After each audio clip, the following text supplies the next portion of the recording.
One of the state's largest government agencies making changes, and what could soon be a record wave of workforce allegations made after a KXAN investigation. No employee should ever feel dread when they think about going into work. Earlier this year, we first revealed around 200 allegations over the past 5 years, coming from employees about harassment, discrimination, and retaliation inside the Texas Department of Transportation. Cases going on. In fact, the more I complained, the more I felt retaliated against. With more than 11,000 employees statewide, we've discovered a bulk of those complaints are coming from women, which make up just 22% of TxDOT's workforce, not on par with the state's greater workforce, of which women make up nearly half. TxDOT tells us it's making strides, hiring more women and minorities and also putting them in leadership positions. But we've continued to check in on that progress. And we're discovering even more worker complaints coming in since our first report, and some women unsatisfied with the progress, leaving the agency altogether. Not long after Ramona Cruz started working in TxDOT's Support Services Division last year, she says a male superior began to sexually harass her, giving suggestive looks and saying inappropriate things about women. This is a culture that is accepted there. They know it, they continue to do it, and there's nothing that you're going to do basically to stop them. I'm ex-military, I'm a veteran. I've been around a lot of men. I was on a ship, the population was like 100 women to thousands of men, and they never treated me like that. Those who have come forward with complaints are... When Cruz saw our investigation, she realized she wasn't alone. I had no idea that this was actually going on, and this happened to other people. I think what happened is the newscast brought it to light again. Within weeks, TxDOT's executive director appeared in a video sent to all employees. I sent an email to all employees about recent news reports that questioned some of our employment practices. But as difficult as those reports were to hear, I look at them as an opportunity to help our workforce better reflect the people we serve. Harassment, retaliation, and discrimination have no place here. And if we determine that anyone employed here is guilty of those things, they will also no longer have a place here. Cruz says following our report, these flyers went up in employee areas at her job site. They urge workers who've endured or witnessed any violence, harassment, intimidation, or other threatening behavior to report it. And these emails Cruz sent to the Equal Employment Opportunity Office show that's just what she did, multiple times. Still, she says it went nowhere, so she quit.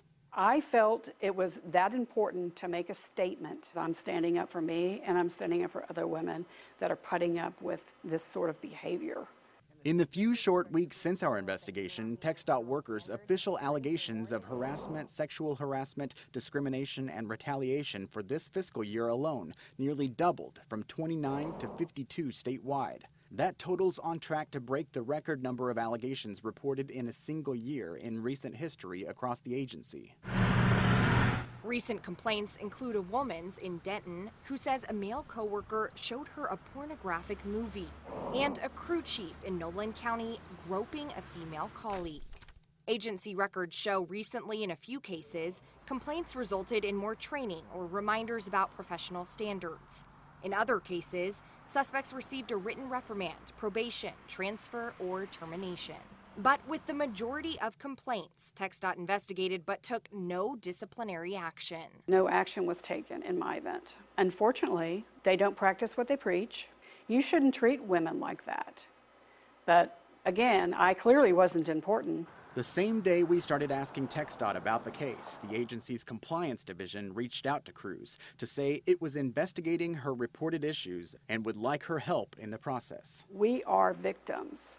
We should be protected, not the people who do this to other employees.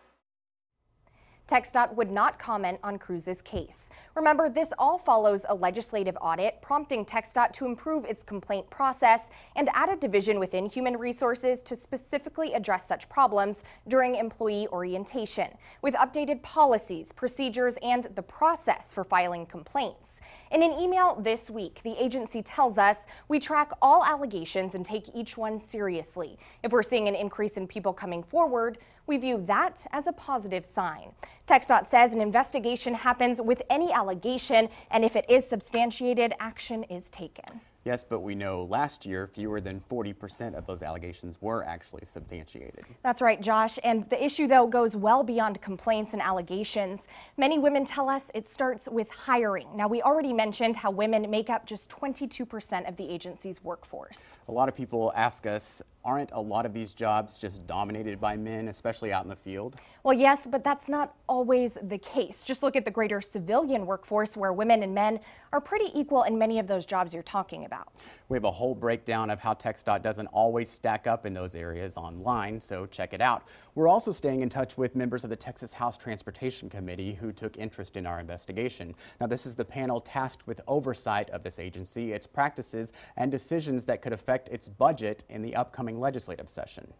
It seems to me there's not a lot of concern about a person or the issue once the person has made a complaint. And perhaps this is quite discouraging. Are these allegations and complaints something that you will be addressing in future hearings? There need to be vast improvements in this area and benchmarks put in place, and not just put in place, but actually used in order to stamp out and to eliminate these kinds of problems. Should Executive Director Bass answer for this? I think so. He's head of it. Yes, absolutely. Absolutely. And if the Executive Director cannot be able to fulfill these obligations, then he should step down and let someone else take that position who will. We will continue to follow up ahead of the session. Remember, this is not just a story about men and women. We're also tracking the agency's progress when it comes to racial minorities, other areas where we found hiring and complaint issues. Again, check out our extended analysis in this story in the investigative section of KXAN.com right now.